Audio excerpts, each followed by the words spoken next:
This is why I love a heist movie.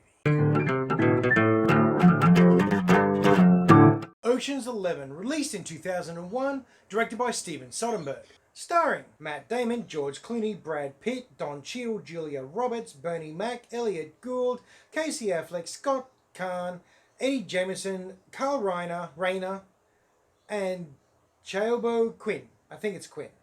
Dude's amazing. Production budget of 85 million, with a domestic take of 183 million and an international take of 267, for a worldwide total of 450 million and a total profit of 365, less all marketing and associated costs. Characters, what an ensemble cast. What an incredible collection of excellent characters.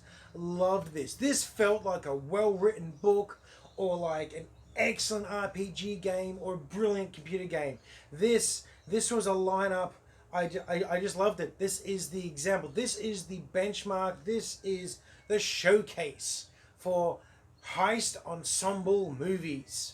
Absolutely every single one of these characters was either likable or interesting. You just wanted to see more of them for whatever reason. And you wanted to know more about them for whatever reason. And the most standout ones weren't always who you'd expect. For example, the twins. They were fantastic. They kept changing roles and personas. They kept switching it up. They were the go-to guys. They were the engine house of it all, if you will. Danny, Rusty, and Linus, of course, being the frontliners. But everyone else fulfilling their roles perfectly well. It is just the best example. And the villain. The villain, you really liked how he felt.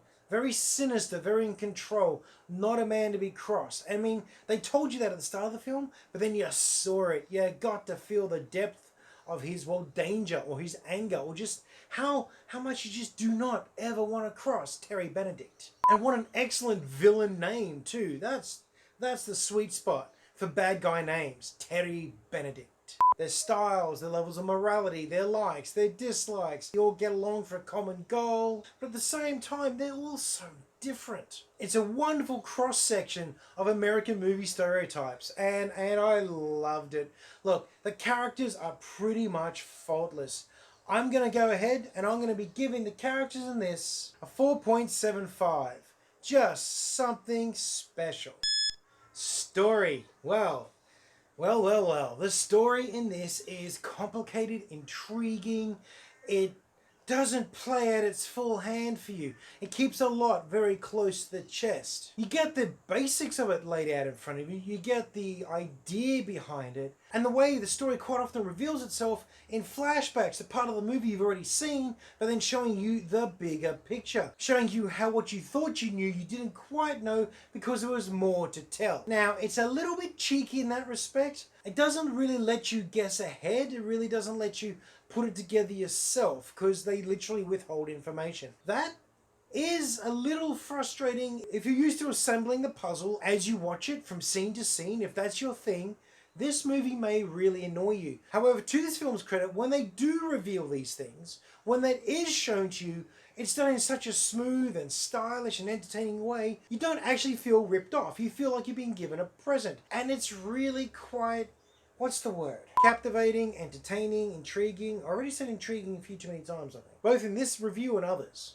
It feels like you're being let in on an inside joke. You're giving the inside scoop on something that no one else is meant to know. That's how it feels. Every time I watch this movie, I want to go and run a heist game in D&D. I really do. I think what's always nice about these sorts of stories is there's a bunch of bad guys, technically a bunch of villains, crooks, criminals, people that would ruin your day just to get ahead. However, they've got a worse bad guy, there's a bigger bad guy that they're going after.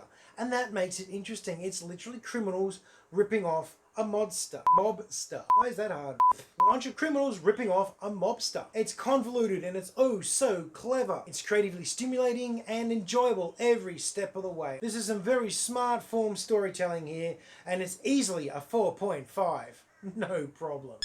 Look and feel, this is super stylish. The way they dress, the way they talk, the camera angles, the sets. The music, the fantastic music. Just come back to the style and design of this film. It feels almost surreal sometimes. I've heard this film described as a Las Vegas fairy tale.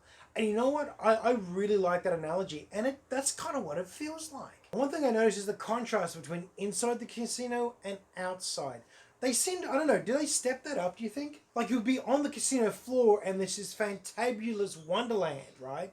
But then they'll show an outside shot. It's dirty, it's grotty, it's grimy, there's people smoking, there's crap and rubbish on the streets. Or even being in one of the corridors in the back rooms of the casino and it's stark and nasty, looks kind of industrial. I feel like they did that on purpose. I really do. I feel it almost gives the casinos an otherworldly feel. Makes it feel like they're not, part of reality. It's like a modern mythology. Combining that with some brilliant camera work. No.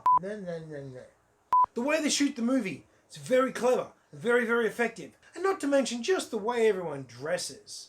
I mean, just the presentation of the wardrobes is like signature to their style. From the jackets they wear to the choice of drink. Quick shot camera changes, the voiceover to the action on screen. Whether some characters like Terry are always framed in such a way to give them full command of whatever shot they're in, while the crew are quite often out of focus to the side, half glimpsed around a corner sort of thing. Las Vegas is a visually dynamic sort of place to film and shoot. It always looks so interesting, but this film just seemed to take it to the next level. It's incredible. Gonna be very happily giving look and feel another 4.5.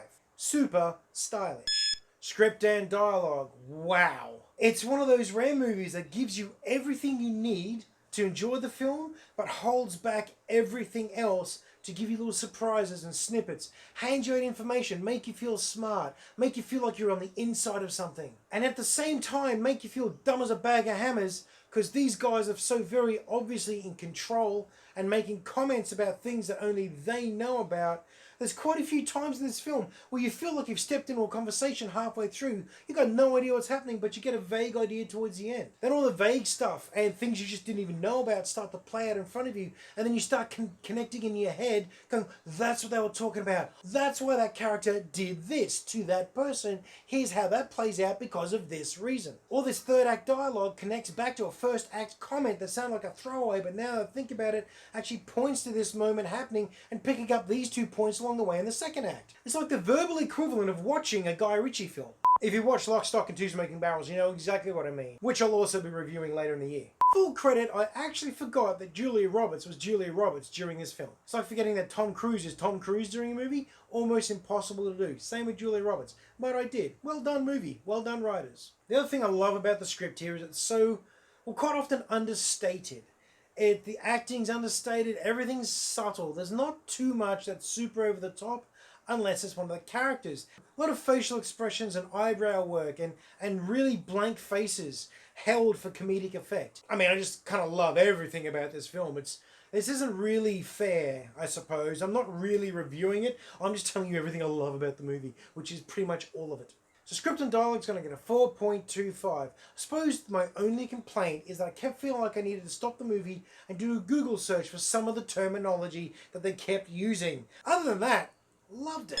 Fun factor, no surprise, I had a great time. I'll tell you straight now, I'm going to be giving this a 4. Characters, music, dialogue, settings, everything. Everything just worked together to give you this most excellent movie experience. Probably one of my favourite criminal caper con job films. It's just such a good time. Unless, of course, you're not into heist movies or that sort of thing. Because if you're not, this would be torture. Don't watch it. But then again, this might be the sort of one that could turn your opinion round. Because it is really that well done.